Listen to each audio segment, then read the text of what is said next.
નમસ્કાર દર્શક મિત્રો, ટીવી18 ન્યૂઝમાં આપનું સ્વાગત છે। કુરુક્ષેત્ર સ્મશાનભૂમિ જીર્ણોદ્ધાર ટ્રસ્ટ પ્રમુખ કમલેશ શેરર આજ રોજ શનિ અને રવિવારના રોજ અહીંયા પૂજ્ય મોટા સૂર્યોદય ઘાટ ઉપર કુરુક્ષેત્ર ધામના પાવન તપોભૂમિ ઉપર સફાઈ અભિયાન ચાલુ કરવામાં આવી રહ્યું છે।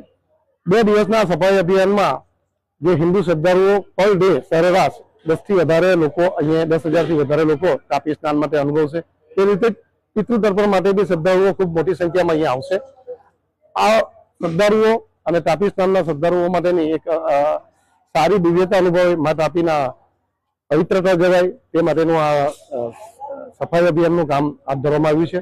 સુરત ડિસ્ટ્રિક્ટ કોઓપરેટિવ બેંક અને રાંદેર પીપલ્સ બેંક અને તાપી નમોત્સવ ગ્રુપના સૌજન્યથી આ સફાઈ અભિયાન હાથ ધરવામાં આવ્યું છે। ખૂબ મોટી સંખ્યામાં સુરત મહાનગરપાલિકાએ બી સહયોગ કર્યો છે અને સારી સંખ્યામાં આજે સફાઈ કામગીરી ચાલી રહી છે અને મને લાગે છે કે જે આવનારા અધિક માસ છે તેમાં લાખો શ્રદ્ધાળુઓ અહીંયા આખા મહિનામાં પધારે છે તેના માટે સારો સ્નાનનો મહિમા જળવાઈ એવો શુભ પ્રયત્ન કુરુક્ષેત્ર ટ્રસ્ટ પરિવારનો રહેશે અને તેમાં બચાવ કામગીરી કે એના ડિઝાસ્ટર મેનેજમેન્ટના પગલાઓ બી લેવા